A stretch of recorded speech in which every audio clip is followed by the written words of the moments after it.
योगी आदित्यनाथ लगातार कहते हुए दिखाई पड़ते हैं कि अगले चौराहे पर यमराज मिल जाएंगे, मिशन शक्ति चलाते हैं, तमाम सारी चीजें चलाते हैं, लेकिन उसके बावजूद भी अपराध कम होने का नाम नहीं। ये दुर्भाग्यपूर्ण है और जानबूझकर योगी आदित्यनाथ उनको समर्थन कर रहे हैं, उनको पूरा सब प्रोटेक्शन कर रहे हैं। तो सारी सरकार लगकर ये भाजपा की रैली थी, बसपा का केवल झंडा लगा था और बसपा की मायावती जी सारा मैनेजमेंट पूरी तरीके से भारतीय जनता पार्टी का था।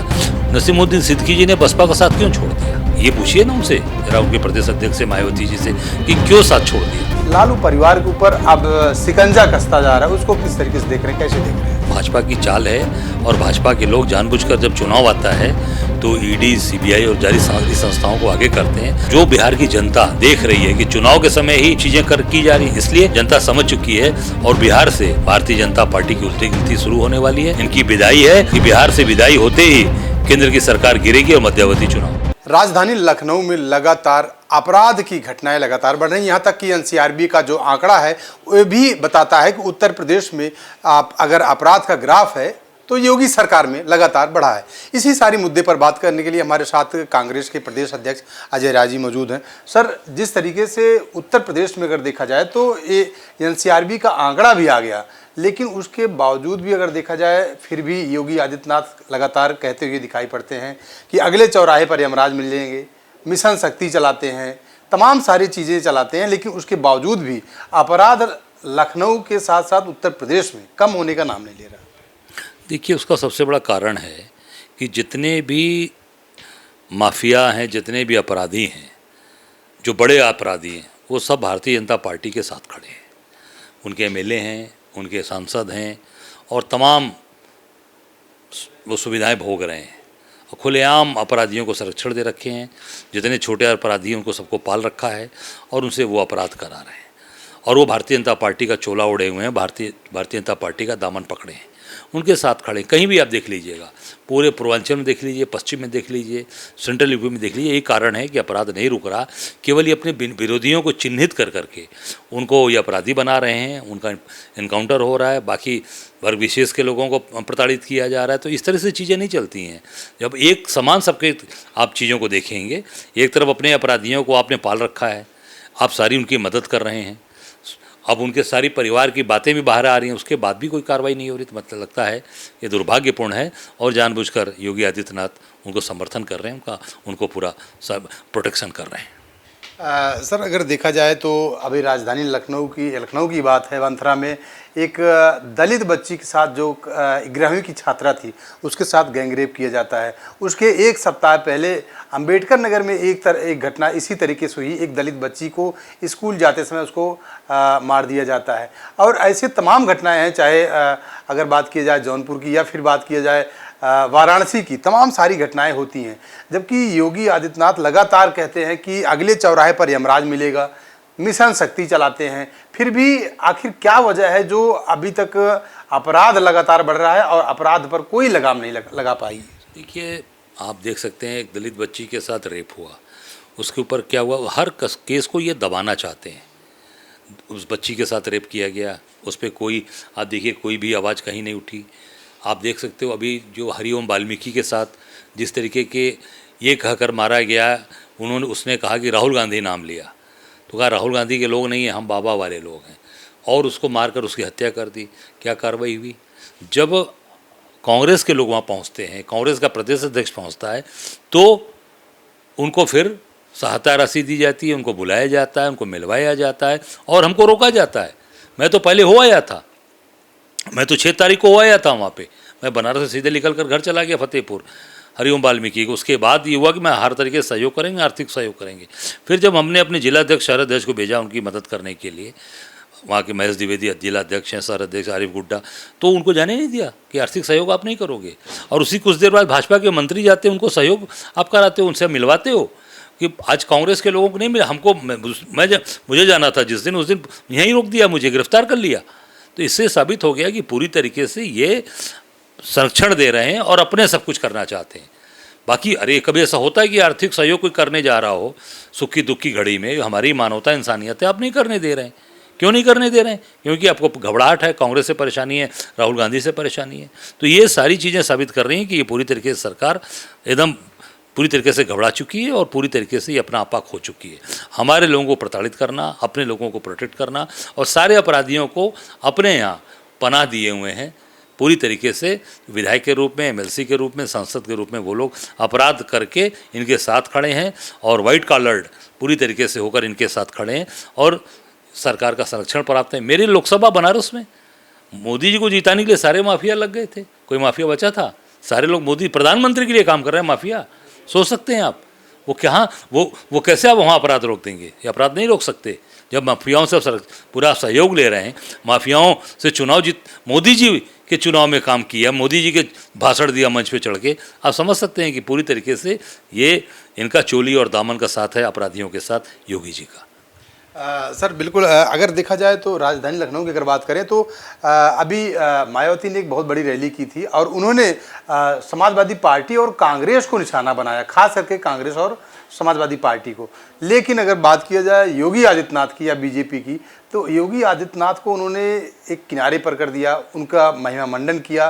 लेकिन देखा जाए तो 2027 को लेकर जो मायावती की तैयारियां हैं, इसको किस तरीके से देख रहे हैं? क्योंकि समाजवादी पार्टी और कांग्रेस को उन्होंने आड़े हाथों लिया है। देखिए, ये रैली पूरी तरीके से भारतीय जनता पार्टी के द्वारा प्रायोजित थी। ये मायावती की रैली नहीं थी। ये पूरी भारतीय जनता पार्टी का पूरा व्यवस्थित, पूरी गाड़ी देना, रोडवेज लगाना। रोडवेज हमको मिलेगी, हमको एक गाड़ी रोडवेज की बस नहीं मिलेगी। आरटीओ एआरटीओ डीजल भरवा के कहा कि डीजल भरवा देना, आदेश था सरकार के, डीजल भरवा के खाने की व्यवस्था, लंच पैकेट भी देना। तो सारी सरकार लगकर ये भाजपा की रैली थी। बसपा का केवल झंडा लगा था और बसपा की मायावती जी, सारा मैनेजमेंट पूरी तरीके से भारतीय जनता पार्टी का था और ये भाजपा के पूरी साथ जुड़ी हुई हैं। और ये 2027 की बात नहीं है, ये तो बिहार चुनाव है सामने। बिहार चुनाव में कैसे दलित वोट बटे, कैसे दलितों का वोट मायावती के पास आवे, भाजपा ये खेल कर रही है कि कैसे दलित वोट भाजपा के जो खिलाफ खड़ा है, पूरी तरह कांग्रेस के साथ खड़ा है, इंडिया गठबंधन के साथ खड़ा है, उसको कैसे बसपा में जाए, इस पर इन्होंने काम किया है। काशीराम जी 18 साल तक याद नहीं आए, 19वीं पुण्यतिथि थी उनकी, 19वीं पुण्यतिथि पर काशीराम जी याद आ रहे हैं। 18 साल तक इतना बड़ा कार्यक्रम तो आपने नहीं किया, 19वीं पुण्यतिथि पर क्यों, कौन सी ऐसी आवश्यकता आ गई कि आपने किया? इससे साबित होता है कि चुनाव है बिहार का, वोटिंग है अगले महीने में। उस पूरी तरीके से बिहार के चुनाव को प्रभावित करने के लिए मायावती जी को पूरी तरीके से भारतीय जनता पार्टी के सहयोग से और ये रैली कराई गई है, जिससे कि भाजपा को फ़ायदा मिल सके और मायावती जी उनके साथ खड़ी हैं। ये पहले से भी साबित है और उस दिन उन्होंने योगी जी की तारीफ़ करके, योगी जी की बड़ाई करके ये साबित कर दिया कि वो भारतीय जनता पार्टी की बी टीम नहीं है, अब भारतीय जनता पार्टी की सहयोगी टीम है वो। सर लेकिन एक चीज़ ये भी है कि बसपा के प्रदेश अध्यक्ष विश्वनाथ पाल ने कहा कि जो बयान आ रहा है इस तरीके का, क्योंकि नसीमुद्दीन सिद्दीकी वो बीएसपी के मंत्री थे, बीएसपी ने उनको खड़ा किया, बीएसपी ने बनाया और अब वो कांग्रेस में है और कांग्रेस में जाके वो अनाप शनाप बयान दे रहे हैं।